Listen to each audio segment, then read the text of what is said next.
All right, man, shoot. No questions? How does play calling change when you're down 21-3? Honestly, it was just more of, hey, do what we got to do. And just, as you could tell, we threw it a lot more and just started playing. I think we caught fire a little bit, got a little momentum, and MJ did a good job. Receivers, O-line had really good protection during that time, and one thing led to another, and just started moving the football, right? It's not secret, and we execute, and we do our job and block and throw and catch. Like, good things can happen. How do you balance kind of trying to maybe, I don't know if protect's the right word, but you got a young quarterback, obviously, and then you're playing a game here where you know you might have to put up some real points and maybe be a little more aggressive than you potentially like. Yeah, it's about execution, right? It's still, we got to execute. It doesn't matter what we game plan, what we think can hurt them. It's just, again, same thing like we talked about.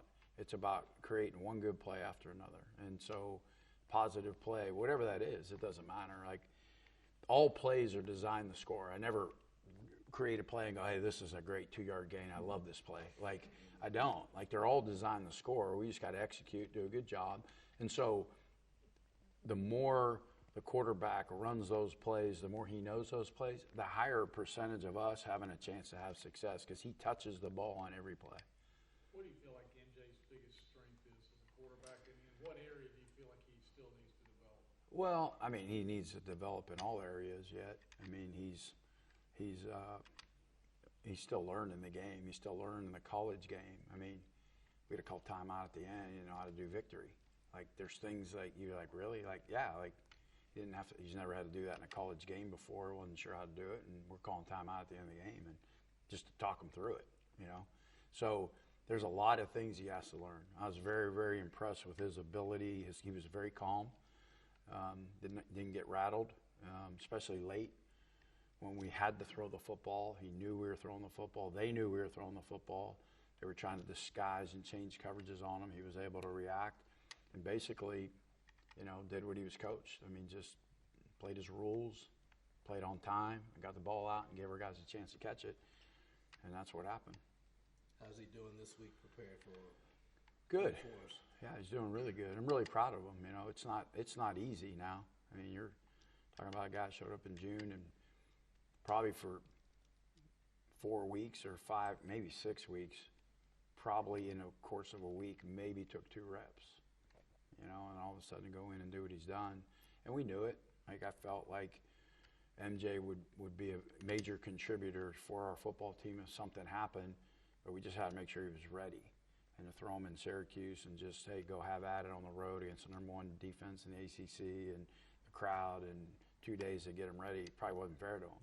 And so the week off helped. We were able to give him more stuff and continue to coach him and teach him and tribute to him. And, you know, he puts in a lot of work. He's a smart guy. He gets it. You got to tell him once. He understands it, and he moves on, and he executes. And he's been really good this week. I love his body language. He's becoming more vocal.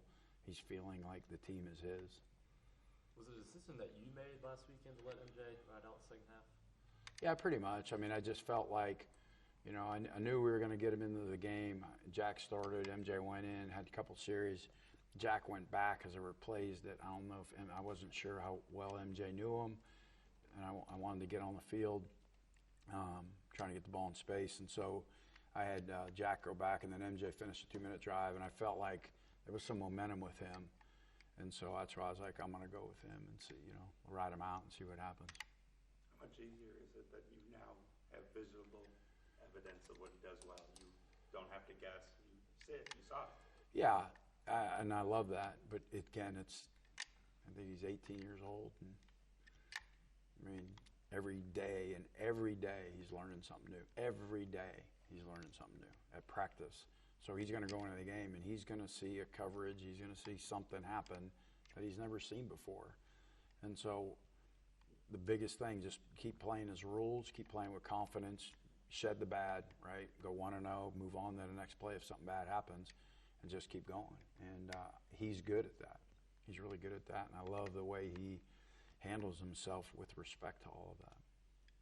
Wake Forest different with the new coordinator on defense? Are you A seeing- little bit, yeah, a little bit. I think there's some similarities. You do see some things front and coverage wise, but there are also definite differences in what they do and down and distance tendencies and things of that nature. So, yeah, there is. They're well coached. They play very hard. They're good up front.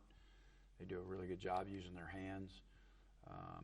They try to disguise. They have a lot of different coverages at times, and so, you know, it's going to be quite a challenge to go play, you know, to go against them. Let's get the young fellas up here. Good. Thanks, Tim. You got it.